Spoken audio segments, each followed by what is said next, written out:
오늘 저와 여러분이 이 디모데전서를 다루면서 중요하게 붙들어야 될 끈이 하나 있습니다.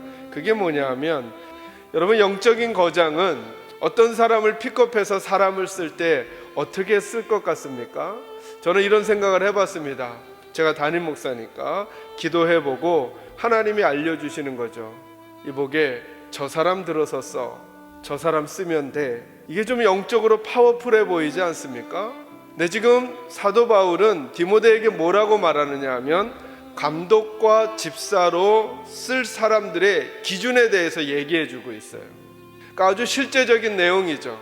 우리가 흔히 생각하듯 기도하고 결정하다 이렇게만 말씀하지 않으시고, 뭐라고 얘기하느냐 하면 감독이 될 만한 사람의 기준이 있다는 거예요. 그들은 책망할 것이 없으며 한 아내의 남편이 되어야 하며 절제하며 신중하며 단정하며 나그네 대접하기를 잘하고 가르치기를 잘하고 술을 즐기지 않고 구타하지 않고 관용하며 다투지 아니하며 돈을 사랑하지 아니하며 자기 집을 잘 다스리는 사람, 이 사람을 눈여겨 잘 지켜보라는 거예요.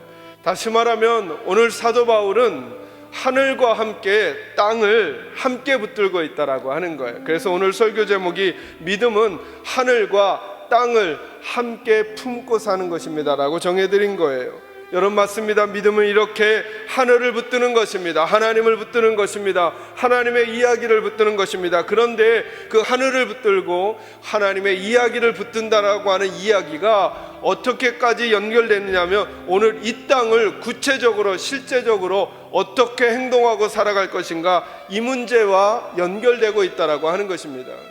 그렇다면 우리가 어떻게 하늘과 땅을 함께 붙들고 믿음의 삶을 살아갈 수 있을까를 한 3가지 정도로만 여러분에게 나누어 드리도록 하겠습니다.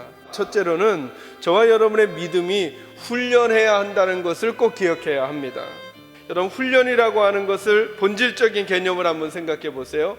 훈련하기 전에는 그 영역이 익숙하지 않았습니다. 근데 저와 여러분이 가지고 있는 믿음이 훈련의 대상이라고 하는 것을 잊지 마셔야 합니다. 우리는 자꾸 믿음이라고 하는 것을 어떤 식으로 생각하느냐 하면, 어느 날 갑자기 굴러온, 덩굴째 굴러온 호박처럼 생각하려고 하는 거죠. 그렇지 않습니다. 오늘 성경이 이렇게 말하죠. 망령되고 허탄한 신화를 버리고, 우리가 익숙했던 이런 것들을 버리고 경건에 이르도록 내 자신을 연단하라, 훈련하라, 연습하라, 이 뜻입니다.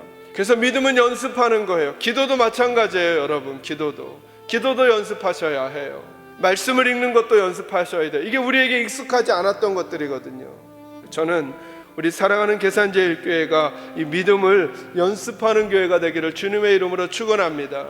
어떻게 하늘과 땅을 함께 붙들 수 있을까? 2번째로는 믿음의 실력을 추구하셔야 합니다.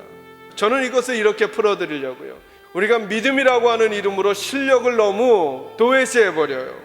여러분, 절대로 믿음으로 무마하지 마셔야 해요. 믿음으로 예의 없거나 무지한 것을 덮어버리시면 안 된다는 거예요. 의사에게는 실력이 믿음이라는 생각 한번 해보시겠습니까? 우리 자녀들을, 우리 가족을 그에게 맡깁니다. 여러분, 그의 믿음은 그의 실력으로 증명되지 않으면 그가 믿음 있음을 말해줄 수 없는 거예요. 오늘 우리 그리스도인들은 기억하셔야 해요. 하늘과 그리고 땅을 함께 품고 살아가는 사람들이에요. 근데 이 하늘의 이야기를 어떻게 세상에 말할 수 있을까? 우리의 믿음으로 말할 수 있어요. 근데 우리의 믿음이라는 게 뭘로 설명되어야 한다고요? 저와 여러분의 실력으로 설명되어져야 하는 거예요. 그리스도인으로서의 믿음을 실력으로 말해주는 사람들이 꼭 되어지기를 주님의 이름으로 축원합니다. 마지막 3번째로 어떻게 하늘과 땅을 함께 품고 살아갈 수 있을까? 저와 여러분이 하늘과 땅을 함께 품고 살아가려면 믿음의 관점을 바꾸셔야 해요. 관점을. 제가 여러분에게 그래서 믿음을 정의해 드렸죠. 믿음이란 내 생각을 끄집어내고 하나님의 생각을 집어넣는 거예요. 여러분, 관점을 바꾸면 얼마나 놀라운 일들이 우리에게 생기는지 모릅니다. 여러분, 하나님의 관점이 나의 관점 되도록 하셔야 해요. 하나님의 관점이. 하나님이 말씀하신 것은 절대 틀림이 없어요. 저는 저와 여러분이 하나님의 관점이 내 관점이 될 수 있게 되기를 주님의 이름으로 축원합니다. 여러분, 저와 여러분의 믿음은 하늘과 땅을 함께 품고 살아가는 거예요. 오늘도 이 하늘의 이야기를 가슴에 품고 저와 여러분에게 맡겨진 땅의 이야기들을 하나님의 방법으로 성실하게 살아내드려 하나님께 기쁨이 되시는 저와 여러분이 되시기를 주님의 이름으로 축원합니다.